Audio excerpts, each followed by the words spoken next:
అది అరేబియా సముద్రతీరం. ఒకరోజు వారికి అక్కడ కనిపించిన దృశ్యం చూసి వారు నిశ్చేష్టులయ్యారు. సముద్రపు పాచి, గవ్వలు మరియు శతాబ్దాల నాటి ఉప్పు పేరుకుపోయిన ఒక భారీ విగ్రహం బయటపడింది. అది సాక్షాత్తు యేసుక్రీస్తువారి విగ్రహం. వార్త దావాగ్నిలా వ్యాపించింది. ప్రభుత్వం తక్షణమే స్పందించి ఆ విగ్రహాన్ని అత్యంత జాగ్రత్తగా ఒక అత్యాధునిక మెరైన్ ఆర్కియాలజీ ల్యాబ్కు తరలించింది. తరలింపు, శాస్త్రవేత్తల ఉత్సుకత. ల్యాబ్కు చేరుకున్న ఆ విగ్రహం దాదాపు 50 అడుగుల ఎత్తు ఉంది.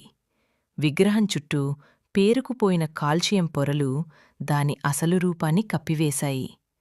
ల్యాబ్ బృందం ఈ విగ్రహం వేల సంవత్సరాలపాటు నీటి అడుగున ఉన్నట్లు కనిపిస్తోంది. కాని దీని ఆకృతి చెక్కుచెదరకుండా ఉండటం ఒక అద్భుతం. పరిశోధనలో మొదటి దశ శుభ్రం చేయడం.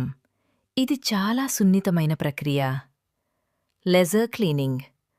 సాధారణ రసాయనాలు వాడితే విగ్రహం పాడయ్యే అవకాశం ఉన్నందున శాస్త్రవేత్తలు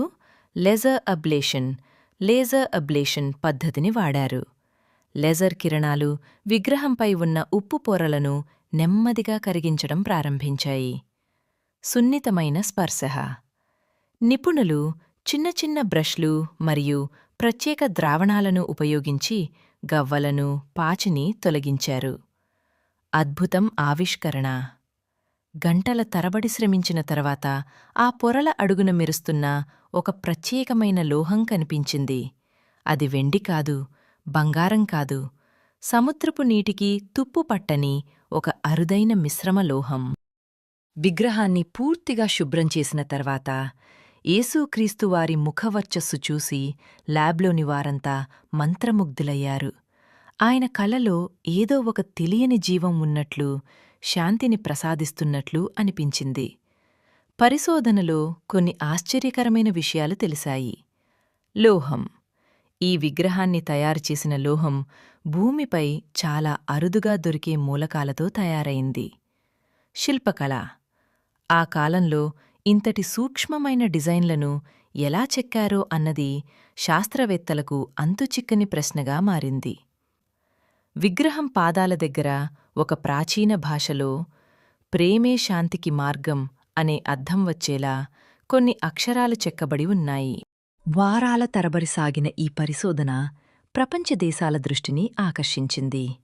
ఇది కేవలం ఒక కళాఖండం మాత్రమే కాదు, మానవత్వానికి మరియు విశ్వాసానికి చిహ్నమని ప్రపంచం గుర్తించింది. ఆ ల్యాబ్ నుండి విగ్రహాన్ని ఒక అంతర్జాతీయ మ్యూజియానికి తరలించే ఏర్పాట్లు జరుగుతుండగా ప్రతి ఒక్కరి మనసులో ఒకటే ఆలోచన. సముద్రం తన గర్భంలో దాచుకున్న ఈ దివ్య రూపం నేడు మనకు శాంతి సందేశాన్ని అందించడానికి తిరిగి వచ్చింది.